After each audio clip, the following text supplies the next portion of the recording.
So, James, thank you for joining me for Neiman Group podcast.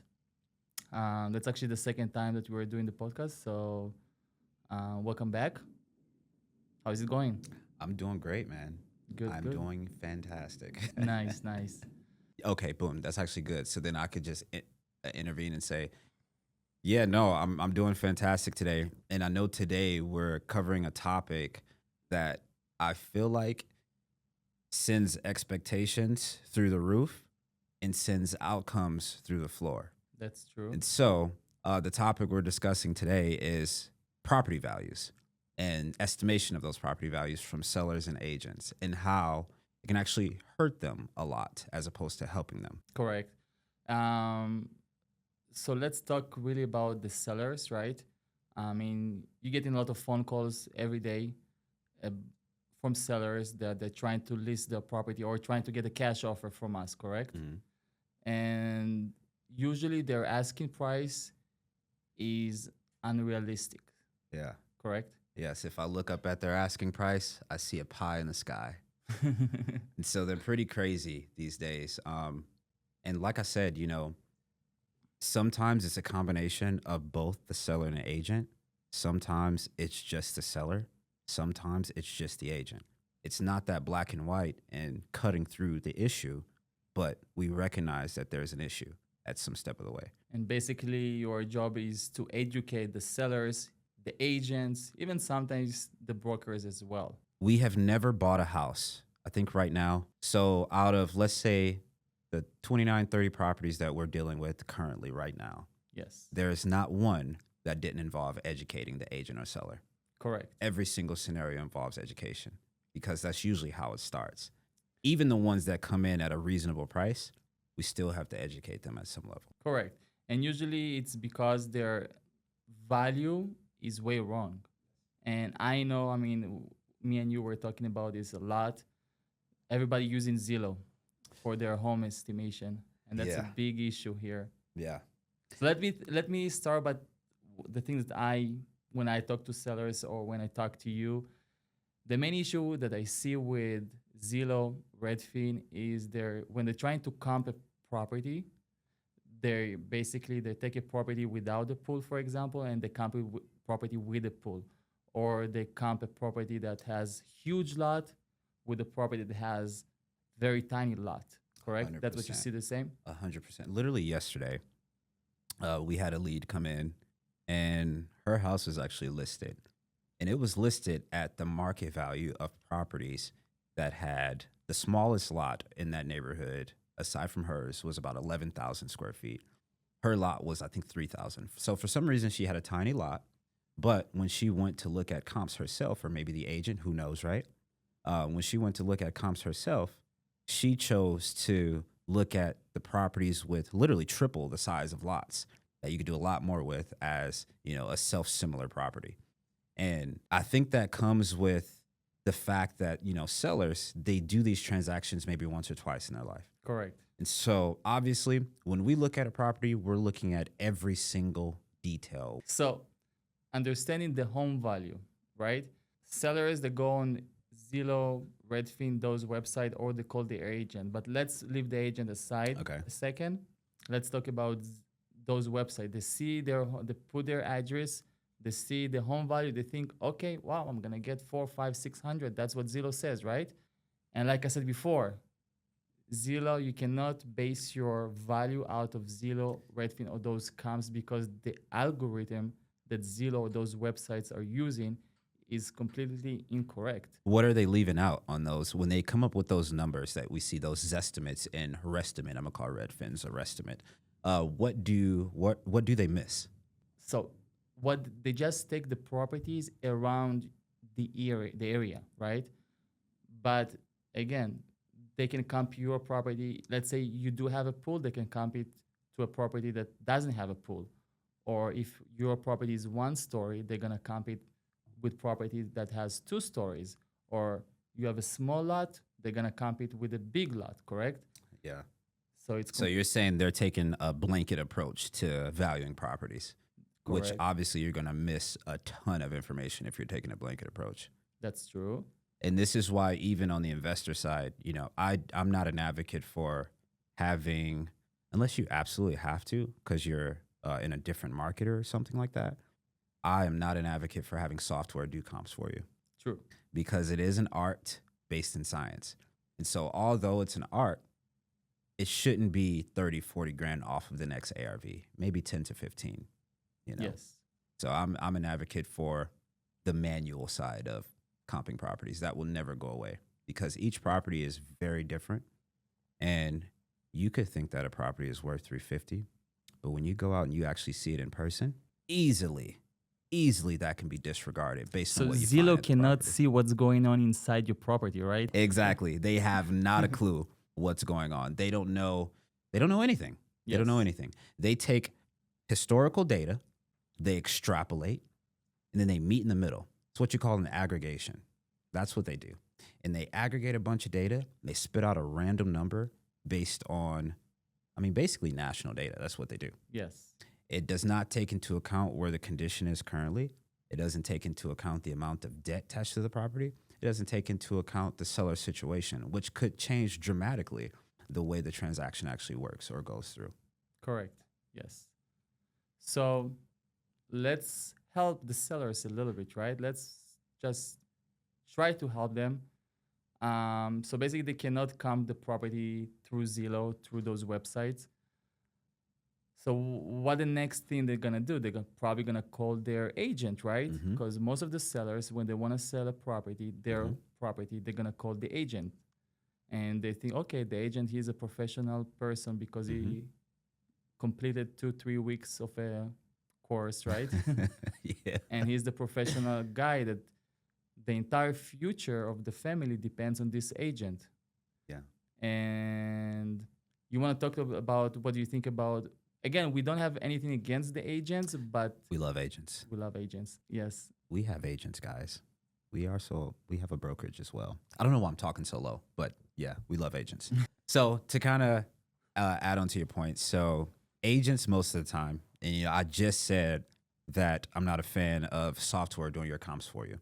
If you go as a seller, if you go to an agent, 90% of the time, what they're going to do is run what you call a CMA, a comparative market analysis. So they're still not taking the manual approach to comping. And so inevitably, they're going to miss a ton of information when it comes to that individual property. I would say for sellers, in some ways, look, I hate to sound doom and gloom here. In some ways, there's really nothing you can do. But what I would say is, let's say if you're working with an agent, you could take that CMA, that comparative market analysis that's provided to you from the agent. You can take that. Chances are you know someone who's invested into real estate at some point. You can take that into your investor friend or your buddy who just started buying property and ask them what they think. I agree. It's probably going to be lower than what the agent says, but then you'll at least have a good range and you can be reasonable in your price. And so obviously as a seller, you want the highest number. But if you go too high, it's only going to hurt you. It's like, it might hurt you. It's going to hurt you. Correct. It's going to sit for 1,000 days. And I can point to a few houses on the market that has been on there for 1,000 days simply because they are overpriced, but the houses are fantastic. You got to look at it like this. If I close my eyes and I'm thinking about a property, I see nothing but the numbers. And so if the numbers doesn't make sense, it's no point in me opening my eyes. Okay, so basically we said, okay, so if you know an agent, yeah, you can ask him, hey, what's my home value, correct? And Yeah. they're gonna give you a CMA, printed CMA. But with this CMA, don't take it as granted. Ask investment firm, somebody that flips houses. Yeah.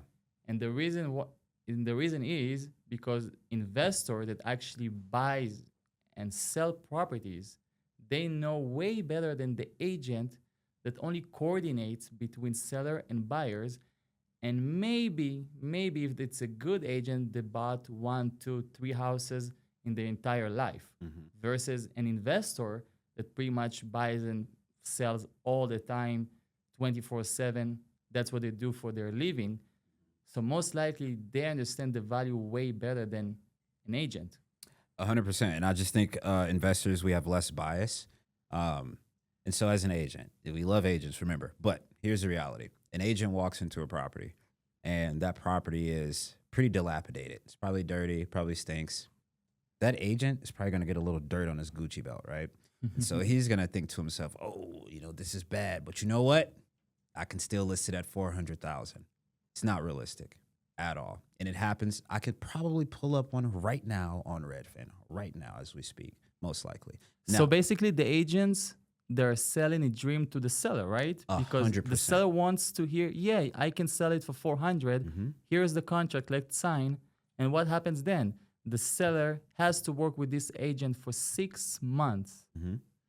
And the agent will say whatever the seller wants to hear because he wants this contract signed Yes. by the seller, right? Yes, 100%. It's a big problem. That's actually perfect. Agents sell dreams and investors sell outcomes. Correct. And as a grown human, you shouldn't be sold a dream. We're not kids anymore. That's true. And it's a house. It's pretty objective. And so, What do you have there? gum. and so there's no room for dreaming in this business. It's not. Correct. We could sit there and dream about a property all day. If it doesn't work, it doesn't work. That's true. And that's what happens. And once again, it goes back to homes sitting there for So basically, right a now, year. what we see in the market, so many properties sitting for 6 months. The price is unrealistic price. It will never gonna sell, and it's a problem for the sellers 100%. because they are stuck with their agent, 100%. and the agent will not terminate the contract because he wants to get paid. Yeah, yeah. In the past week alone, I believe we do inbound marketing, obviously. So we get people calling into us, and just the past week alone, I think we've gotten 7 or 8 different off-market leads, but their property's on the market, it's overpriced, and it's been on there for 105 days or more. Yeah. At least 7 or 8 times this week. I think one of them we were able to make something happen with. The others, there's just simply nothing we can do. Correct. Because a lot of them are coming with lack of equity too. And this goes back to purchases 4 or 5 years ago, 3 years ago. Sometimes it's simply that someone overpays for a property. 3 to 5 years down the line, they've only had a 2% increase in that property in terms of equity. And it's not enough to offset what you're going to receive as a cash offer.